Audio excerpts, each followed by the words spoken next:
Hello everyone, welcome back to my channel. Today I'm going to be chatting with you about some of my most anticipated reads for the second half of the year. I didn't really have a lot of anticipated reads for the first half, or I wasn't really keeping tabs on books that were coming out, clearly because I was just seeing authors that I read new releases on the shelves and I was so confused because I didn't know that they were writing anything. But this half of the year, or like the latter half, I have been keeping tabs. I do know some books that I'm really excited for their release, so I'm going to be sharing those with you guys, and I hope you enjoy. I hope you get recommendations from this as well, maybe note a book or two down and decide to read it along with me. This is in no particular order, like in terms of date, or even my desire to read what. This is the order I have them in. The first book is called That. I'm gonna be looking at my computer because this is where I have the details, just so you know. The first book is called That Self-Same Metal, and it's from the Forge and Fracture saga. So this is gonna be a new saga or series. The author's name is Brittany N. Williams, and I am particularly thrilled for this release. This book is taking West African cosmology, specifically Yoruba cosmology, and mixing it with Fae folklore, which I think is just going to be the most interesting thing ever. It's set in London, and our main character, she's 16 years old, her name is Joan Sands, has a gift for wielding metals, and she works for the William Shakespeare's acting company, wielding swords for them, which is really random. But anyways, she comes from a long line of people who have the ability to wield metal. So basically, her family keeps tabs on Fae in London, and I assume it's this kind of a form of kind of Fae control or whatever.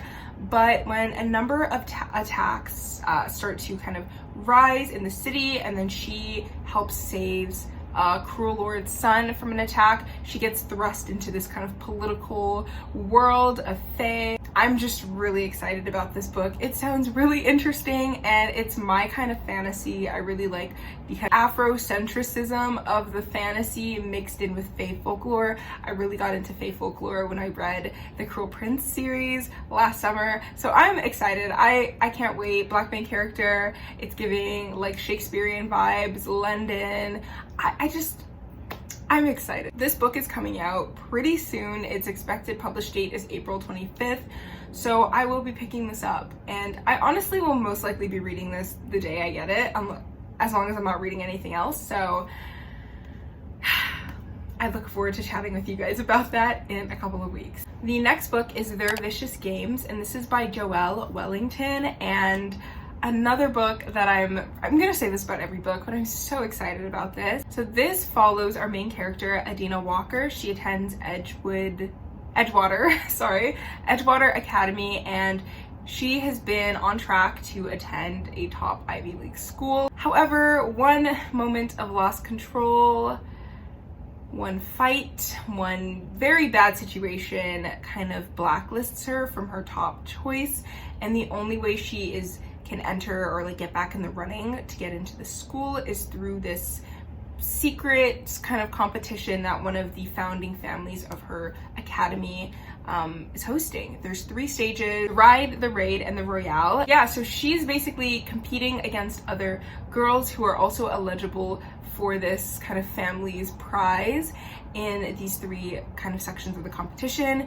It says that she comes out on top, so I'm assuming that this competition is not really the focus of the book, rather what happens after she wins and gets what she's been kind of desiring. I think that's the real conversation, because it says that when she arrives at the finish, Adina quickly gets the feeling that something isn't quite right about the Remingtons and her competition, and soon it becomes clear that the larger-than-life prize can only come at an even greater cost. I don't know what that means, but I surely want to find out. This book comes out July 25th, 2023, so I am ready. I am excited. Y'all will be hearing me talk about this book. Okay, let's switch it up. We had fantasy, we had a bit of a thriller vibe. The next book is more of a contemporary romance, and it's ballet centered, which I love ballet films, ballet books. Like, I have an obsession with ballet, if you didn't know this. I feel like that's not an obvious thing, I love ballet. The next book is called When It All Syncs Up by Maya Amaya, I believe is how you pronounce her name. And this story is centering, like I kind of mentioned, ballet, romance, and issues of race that are entrenched within like the ballet system. So her main character's name is Aisha. Ballet is her life. She's always wanted a career in dancing. However, in her own ballet school or her academy, she's never been able to land a top position, even though she's an exceptional dancer. So when she moves to her best friend's school, she hopes that she'll find opportunities that were not afforded to her in her last academy. However, she soon realizes that race is very much entrenched in the ballet world, and because they're desiring a specific type of physique, skin color, body, she's struggling to kind of break through, and this poses questions to her future career as a dancer. This book also has a romance plot. I think the romance is pretty central to the narrative, so I'm really excited to see that, but also I'm just really excited to see a book about a Black ballet dancer. I love ballet so much, but also having been in the ballet world to some extent when I was a bit younger, I can definitely kind of resonate with the idea that, you know, it's not very diverse in terms of race. Although I wasn't that great of a dancer, so I wasn't expecting anything, but you know what I mean. This book is coming out June 6th, 2023, so not that soon. Anyways, this next book that I'm really excited to read is called The Melancholy of Summer by Louisa Onome. This story is following our main character, Summer Uzoma, and her parents have disappeared because they're on the run from a crime what am I trying to say? Her parents are on the run because they've been accused of a crime, and they kind of just abandoned her. So she's now kind of just hopping between friends' couches, living between families, and she is doing perfectly fine. As fine as you can be when your parents abandon you because they're on the run. When a social worker starts sniffing around, she finds herself living with her cousin, who she hasn't seen in years, who is a famous singer who lives in Japan and who has her own drama to deal with. That's all I know about this book, but that sounds exciting. That sounds like a summer read. I don't know. This girl likes to skateboard. She is super chill looking. I'm going based off the cover. But yeah, I am excited to see where this story takes us. Okay, the next book that I want to read is this book definitely has a more solemn kind of tone to it. It's realistic fiction, and it's called Looking for Grace by Pamela Varnado, and the story is about a girl whose brother has recently passed away, whose mom is kind of stuck in this grief, and whose father is just not willing to kind of deal with the loss and pain, and wants to kind of forget everything has happened. So she's left to deal with this by herself, and at some point she starts questioning whether she even wants to continue living. And I think this story is kind of that progression of dealing with grief while also trying to survive yourself. And I think this is going to be a very interesting kind of read. I think the name and the synopsis together really pulled my attention because it's called Looking for Grace, and I assume that this has something to do with kind of self-making or self-rediscovery after a time of mourning and loss. So I'm really intrigued. This has come out. This came out? When did this come out? This came out in October. Well guys, that's Looking for Grace. Read it if you want. The next book that I really want to read is by Joya Goffney, who I am a huge Joya Goffney fan. She wrote Excuse Me While I Ugly Cry, and that book hit so hard. I love that story so much. It was so cute, and I just loved the main character, Quinn. This book is particularly intriguing.